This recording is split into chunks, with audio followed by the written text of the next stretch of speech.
I mean, that was like when they had the tap on the second ability, they were just garbage. Like nobody would play them even in limited. And then the suggestion, it was actually my suggestion, take the tap off, and now they're in a spot where they're sort of at this very interesting power level. We might finally have the first storage lands that actually are you're not sacrificing too much. They're actually very exciting. Yeah, I think they're cool. I was pretty happy with the way this turned out.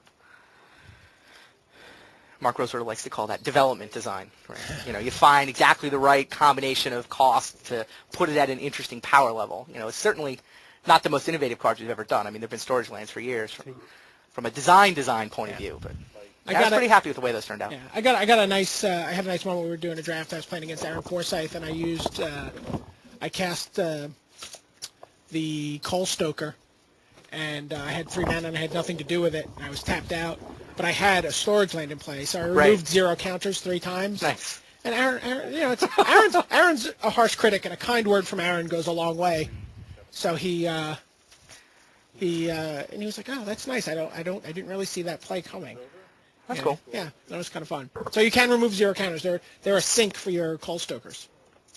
Meanwhile, Paulo Vitor finishes him off.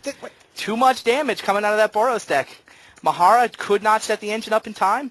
Paulo crunched over with the creatures and finished him off 2 games apiece. I blinked. What happened? I think we did too much mental stealing of ourselves for the potential Nassif Chan match. That's true. All right. Magic doesn't always take that long. More. Especially when there's a Boros deck involved. Yeah.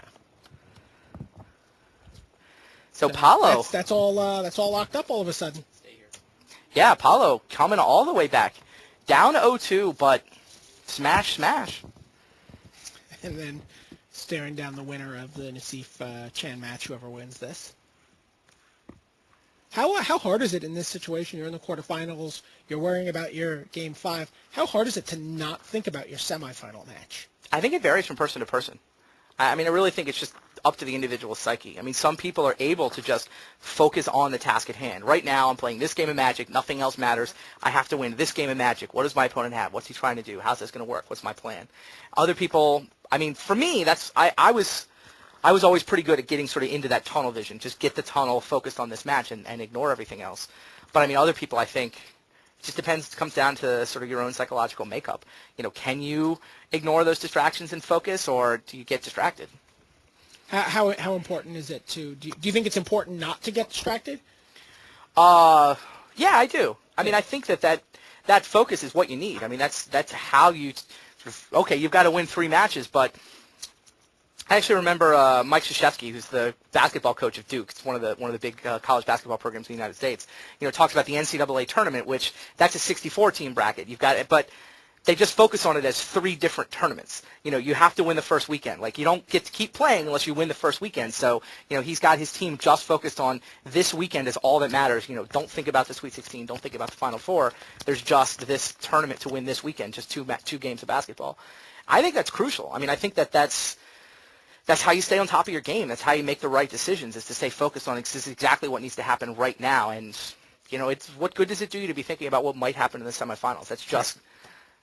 Maybe it doesn't distract you. Maybe it's just sort of neutral, or it does distract you and you miss something in this match.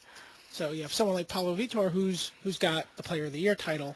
Sure. Looming. Yeah, he has to put that out of his head. He can't think, wow, even if I win this match, then I have a really tough semifinal matchup. Mm-hmm. That's the pitfall here for him, right? Right. Like mentally, as he's shuffling up, as he's making his mulliganing decisions.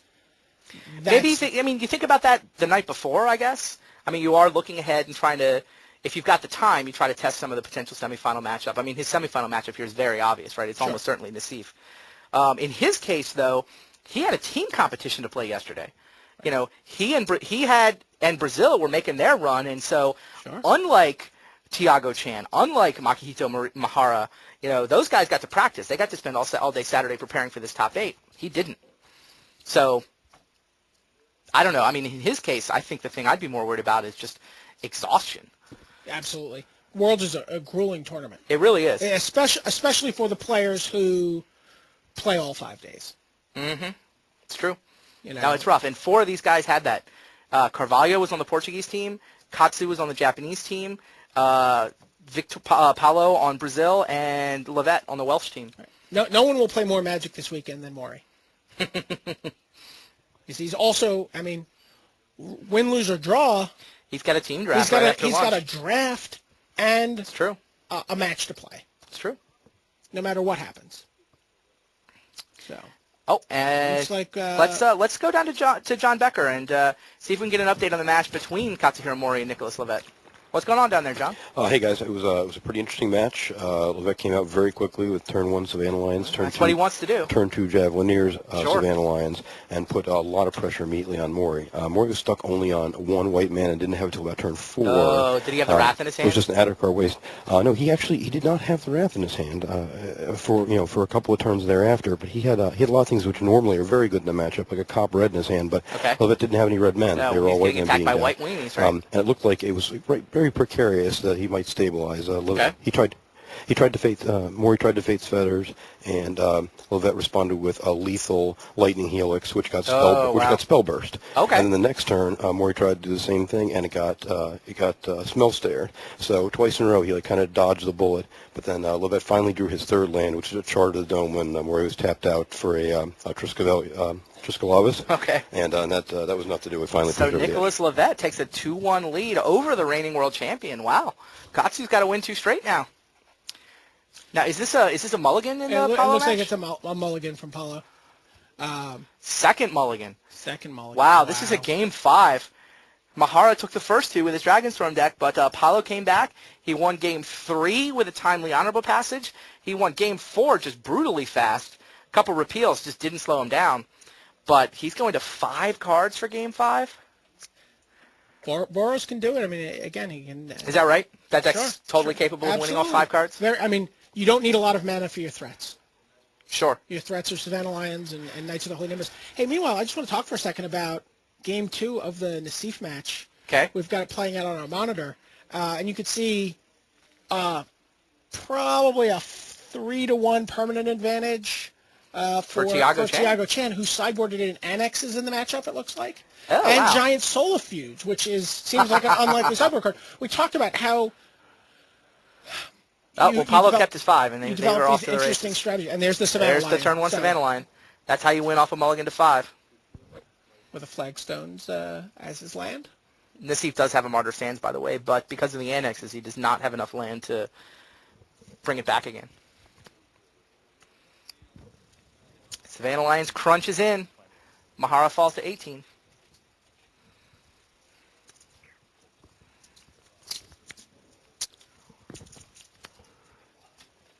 Savannah Lion gets repealed.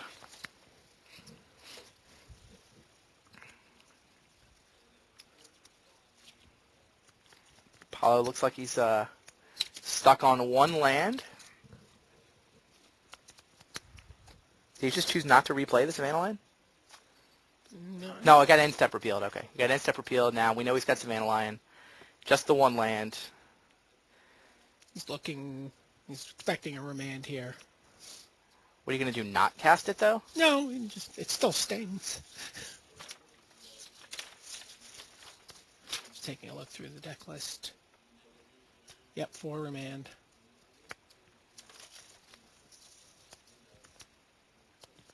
And it was, he just cycled through remand to draw a card. Sure. You got the second land from Paulo. The thing about the Dragonstorm deck is you have no idea what position you're in against Dragonstorm. You have these boards where your opponent just has land and no action, and you're like, all right, I'm in great shape. Yep. And then suddenly your opponent, got 3 cards in hand, and they're like, Rite of Flame, Dragonstorm, take 15. All right, well, Paulo played a Knight of the Holy Nimbus, and then he played a second Ruins of Trocaire to go get a couple of planes out of his deck. Sort of an unmulligan. A little bit. I mean, he's got his mana set up now. It undoes 1 mulligan. It's 2 cards for 2 cards. Oh. I mean, it just fixes it. Thins a little bit, but I mean, it's neutral on cards. That's true. But he got red. Yeah, I mean, I'm not saying, yeah.